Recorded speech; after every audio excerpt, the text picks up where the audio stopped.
Hey everyone, Dockwell here, and welcome to another one of my Dota 2 hero guides. Today we're going to be taking a look at Storm Spirit. Storm Spirit is a mid hero, and he is one of the quintessential mobility heroes in the game. And this is because he can pretty much jump from one end of the map all the way across to the other if he has the right items and he's farmed a lot in the late game. And this is because of his abilities, and we'll take a look at them in a second to show you how. But he does this, and he does a lot of burst damage as well along with it. So because of that, he's a great ganker and a great split pusher, and what he likes to do is to catch people out of position. If he snowballs the game in the early game to mid game, it can feel suffocating if you've ever played against a good Storm Spirit, because you know that if he ever sees you on the map anywhere, he'll just jump and kill you instantly. No lane is safe, no creep camp is safe if the enemy sees you. And so that's kind of how you want to play Storm Spirit. You want to be looking for pickoffs, you want to be split pushing, splitting the map, splitting the team up, because the weakness of Storm Spirit is that if everybody is grouped up, or if if everyone can use their spells and items effectively to save each other, or if everybody's really tanky, he doesn't like very tanky lineups either. If the supports are extremely tanky too, then Storm Spirit can sometimes feel ineffective, because he'll jump in, he'll use all of his mana, and then he'll jump out, and then he didn't kill anybody, and now that's all of his contribution for the fight. So really what you want to be focusing on with Storm Spirit is not dying, and that's obvious for most heroes, but just you really want to be effective early to mid game with how you're rotating, where you're going, how you're using your spells, what you're doing, because the early to mid game is key for this hero to snowball the game. And if he snowballs the game, it can feel almost impossible to beat a Storm Spirit. But if he doesn't, he can feel, like I said, very ineffective, and it can feel like, you don't do enough damage to even kill one hero, let alone anyone else on the team. And if your team falls behind, it can feel very bad to play Storm Spirit. So that's the general gist of the hero, and now we'll take a look at the abilities. So now that we understand what Storm does in general, we're going to take a look at his abilities here. And first, we're going to take a look at Static Remnant. Now, like all the Spirit heroes, there's a Remnant of sorts, where you just click the button and a Remnant comes out. And for Storm, it just places an image of him on the ground. And when enemies go over it, it explodes and does damage in an AoE. So whoever's in that AoE will take damage. Now, there is one thing about the Remnant to remember, is that it has a slight delay on it. So when I click it here, it doesn't instantly pop. It takes about half a second before it's ready to pop and do damage. So that's just something to keep in mind with the Remnant. Now, we're going to skip this spell and go to Overload. Now, what Overload does is every time he casts a spell, Storm gets a little, ball of lightning here in his hand that will do extra damage for his right click. So we see here, when we cast it, it explodes onto the enemy in an AoE and does extra damage. So now, I'm right-clicking him normally. That's my normal right-click. But, I use the Remnant here, and then I throw that out, and it does more damage. So that's one way that Storm does extra damage, but it also slows the enemy. So it's a very brief slow. So if we see, let's see, Axe will go here. We'll do this. Axe is coming across. You see, it slows him down. It's very brief, but it's enough that it can be extremely annoying. It's a movement slow and attack slow. So it just can be very annoying, because with this hero, you're going to be casting a bunch of spells. And this time, it's any spell. So it's his Q spell, his ultimate, or his Electric Vortex. And what Electric Vortex is, it's essentially a stun that pulls the enemy towards you. So we can cast it on Axe here, and we see it pulls him in towards the center there for a brief period of time. He's essentially stunned. So that's pretty much as simple as it gets. It also gives us a charge of Overload as well. Now, for his last ability, we'll see Ball Lightning, and this is what makes Storm Spirit unique, is that he can pretty much zip across the entire map with enough mana. So if we just, start all the way back here, we can click anywhere on the map, like over here, and Storm will be able to zip all the way over there. Now, I have a lot of items here, obviously, but see how little mana that did? Imagine if this was the real map of Dota.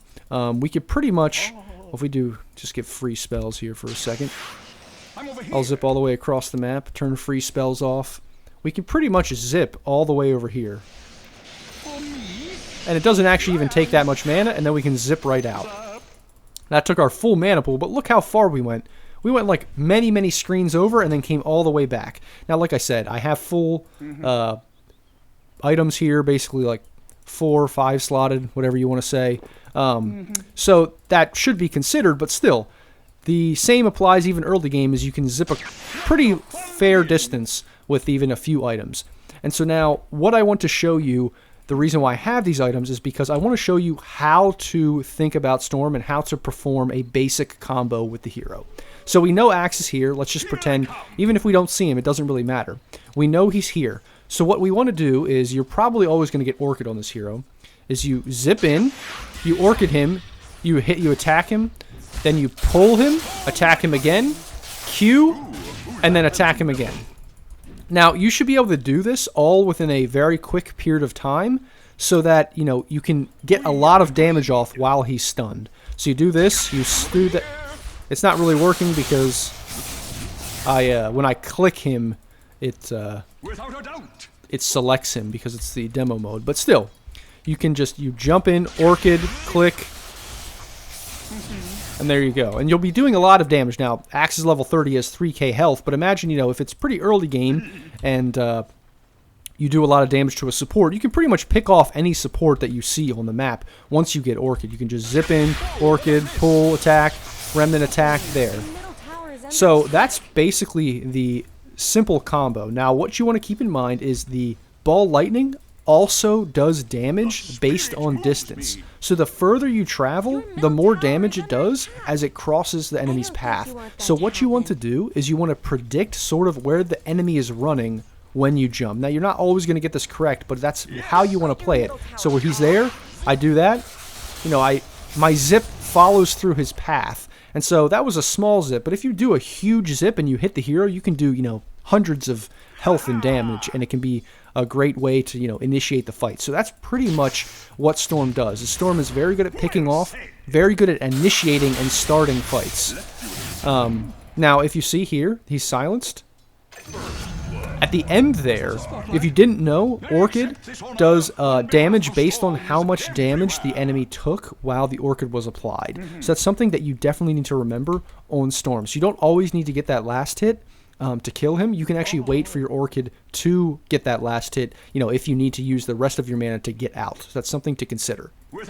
Now, the other thing to consider is that when Storm hits 25, it's something kind of important for this hero, because although the hero may fall off, he can still initiate, can still kill supports. Once he gets to max level here, and we get the 550 distance Ball Lightning, this can kind of change the hero and make it very hard to push, because when you use the ultimate, it will cast a Remnant here every, you know, 550 units, which can be very, very good and very effective for doing a lot of damage, clearing waves very fast, and it kind of changes the dynamic of the hero a lot in the late game. So it can kind of change, you know, you might be having trouble, but now, you know, you've got 25 and you can do a lot more damage, you can clear waves a lot quicker, so on and so forth. Now, the last thing that I want to tell you about his abilities is that this Overload ability, keep in mind that it will trigger an Overload attack even when the attack is in the air. So watch this. I'm attacking. I don't know if you saw that, but I release the attack. The attack is floating in the air. Then I press the Q to get a static remnant charge or an overload charge, and then it hits. So basically, why that's important is someone's running away. You get your last one in, and the attack is flying. You can static remnant while it's in the air to get that extra damage. A lot of people don't know that, or, you know, a lot of people just starting out with Storm don't necessarily know that, but it's something to keep in mind that you can do. You don't always have to start off with the overload charge first before you attack. So that's pretty much how you play Storm. That's what his abilities do, and now we'll go and take a look at it in-game. So now we jumped into a replay here of Qojqva playing Storm Spirit, and I wanted to show you the very first wave and how he plays it. So he obviously levels his Q, his static remnant, and I want to show you what he does with it. So obviously he's clicking the tiny a little bit here, but then he immediately goes for the range creep, and he static remnants and then clicks it almost at the same time to secure the last hit there. And that's how you want to play Storm on the first wave. You want to use your static remnant to secure that range creep and secure CS in general, because now it is a tiny, so he is tanky, but you see he's level 2, the tiny's level 1. He can secure more last hits and also use his overload paired with his Q, his static remnant, to do more damage. And so, just in general with Storm, you want to be using your Q to secure last hits, and especially the range creeps. As we see, he'll do it again. And actually, the next thing I want to show you will come up here in a second, is the method of what I said before of you don't always have to, right there, you don't always have to have a overload charge ready before you throw the attack. So we just saw it right there. I'll skip back real quick. Right here. He throws it, and then he static remnants before it hits, because he knows that that actually probably would have killed the Tiny, and the Tiny had to fairy fire really quick in order not to die. So that's something that you will use probably in the laning stage a lot. And obviously, mid this patch, you pretty much rush bottle. That's what he's doing. His bottle's coming, and you can fill back up. You know, you get the runes, those kinds of things. Standard mid lane stuff for this patch. It probably will change. The build will change. What you do may change, obviously, with the patches and what items are good and those kinds of things. But generally, you will want to use your static remnant first wave to secure the range creep, and pretty much every other range creep from then on as well. As we see, he just tried to do it again, but Tiny, because Tiny has so much damage with his tree, was able to deny it. But that's basically how you want to be playing Storm in the lane. So the next thing I want to show you is basically how he takes any opportunity that he can to harass this Tiny. Now, the Tiny obviously has a disadvantage being melee, but he's pretty much using his mana efficiently and constantly clicking the Tiny to keep him low. And that'll help him here, as we see, to be able to really keep the Tiny as low as possible in order to go in for a kill. And you'll see that he skilled his pull here, his W, and that's because that has good kill threat on the enemy. So we'll see how he does it here. He pulls him in, clicks him, walks up to use his static remnant next to the Tiny so that the pull pulls the Tiny into the static remnant. And that's how you're going to want to use those two abilities. And you want to obviously use that overload charge as well every time you use that ability to make sure that you're getting off the maximum amount of damage. Now, keep in mind, we'll go back here, and I just wanted to show you it really quick again, how he does it. He obviously has been harassing him this whole time, uses the pull, clicks him, uses remnant again there, and then then clicks him again with the overload charge. Now, keep in mind, if you do a max distance pull on level 1, you probably won't be able to walk up and use that remnant in time because of that slight delay in order to get it off. So if you're pretty much a little bit closer to the enemy hero, that's when you really want to use the pull if they're out of position. You know, they're getting too close to you in melee range or what have you. Then you can definitely get off that the pull, the overload, the static remnant, and then the overload again. And that can do a ton of damage and offer a lot of kill threat on Storm in the early game. So next, what I want to show you is that Storm, obviously he's level 7.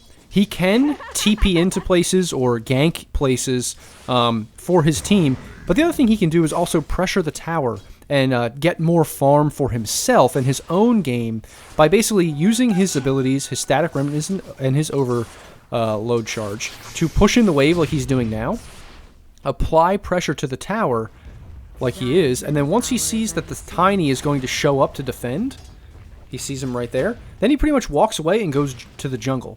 And this is what you want to do with Storm because he's very efficient at jungling because of his abilities, so he can pretty much just go push out the wave, then go jungle, and along with that, he's off map, so he's threatening the enemy by being off map, and he can pretty much go, you know, now that he's close to top, he's threatening top in a way that if he sees the enemy carry, he can jump on him with his ult.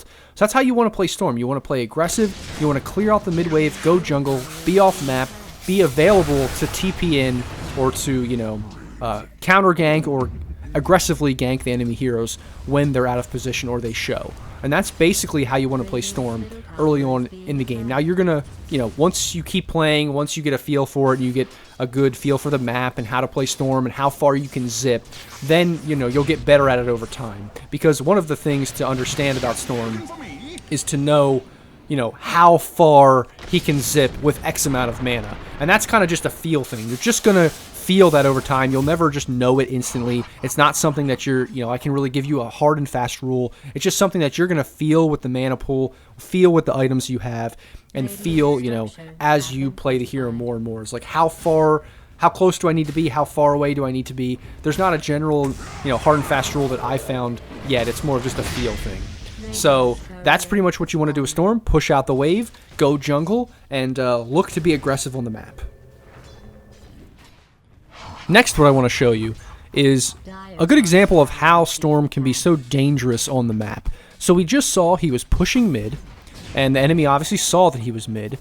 And now we'll go and see bottom that he just goes and gets the rune. Sven goes on this Nature's Prophet, and Storm immediately zips in and gets the kill on Nature's Prophet. Now, in a normal game with heroes that aren't Storm, that Nature's Prophet would probably feel pretty safe. He just saw Storm mid, and, you know, he's basically under his tower. Any gank that would come would probably be slow enough that other people could TP and respond, or that he could get away. But not so with Storm. Because Storm, you know, he just walks up to the high ground there to the enemy triangle, and then Sven throws a stun, and Storm is instantly there. Same thing we see here on the other end. Storm was just bottom, and now he walks up top, and he can zip right in and do great initiations onto the enemy hero without them really being able to react. And so that's pretty much how you want to play Storm. You want to constantly be a threat on the map, being off map, going from lane to lane, getting your farm in, not just, you know, wasting time walking around. You want to hit those jungle camps and get that lane farm when you can, you know, push in mid if it needs to be done. But you also want to just make sure you're a threat on the map to the enemy to kill them at any time if they get out of position.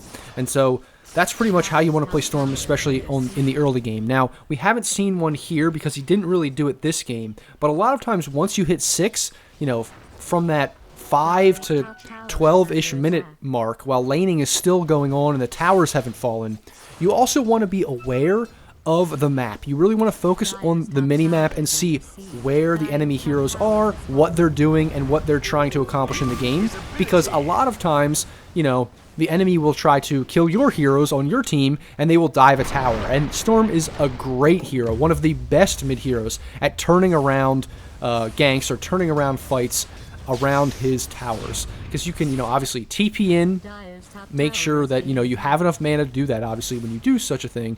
But he can TP in and get a lot of kills, turn the fight very, very effectively. And that's another thing that you want to do with Storm too, is you want to make sure that you have enough mana, you're using your mana efficiently so that you're not out of mana when the opportune time comes that you're needed in a fight or you're needed to TP, those kinds of things, as we see Qojqva die here, unfortunately. But yeah, so that's the key to Storm. Now, Storm there, obviously he was caught out. He wasn't able to use his zip, and that's something that can happen to you. But in general, he's very elusive, hard to catch, and you don't, you know, he was kind of hanging out there. He wasn't really clearing the wave very quickly. So you just want to clear the wave, get out from under enemy vision, and be a threat on the map constantly whenever you can.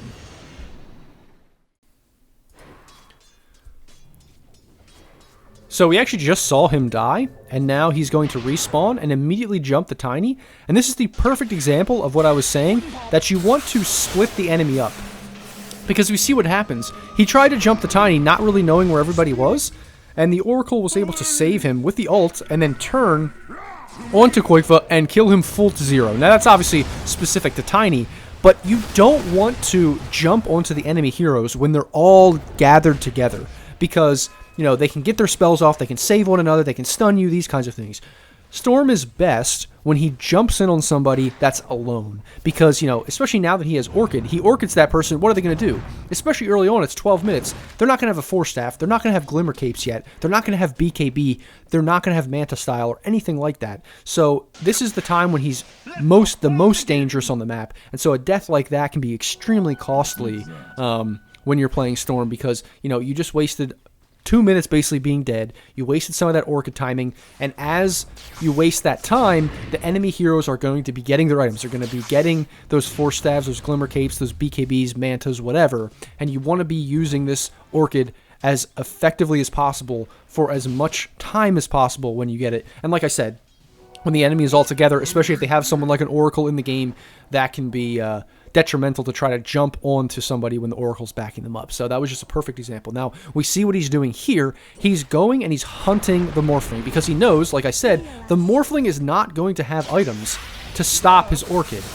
And then, you know, he doesn't find him, but his team goes up there. He immediately jumps the backline, the support, the Oracle, because he knows if he jumps on anybody else, the Oracle is just going to save them. So the goal then is, well, I know what happened to me last time. Why don't I just jump the Oracle and kill the Oracle when I see the Oracle? So that's what he does, and then it pretty much turns the whole fight. It allows them to do a lot in the fight here, and then he eventually is able to take down the Morph as well with the Orchid, because Morph currently has no items that are effective against this Orchid. Now he's close. I actually don't know if he's going to die here.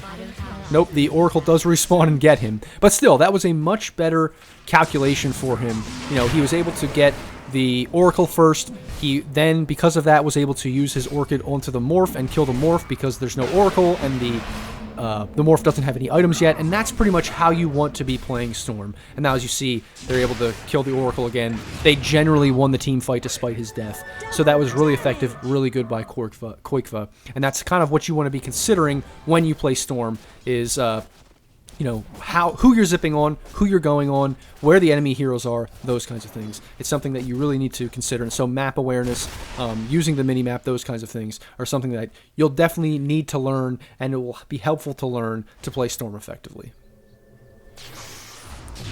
So this is the last clip that I'm going to show you here, and I want to show you how Storm is able to pretty much join a fight from across the map the moment he sees that it's good for him to do so. So he jumps in all the way from mid lane down here. Now he does have a regen rune, so that is to be considered.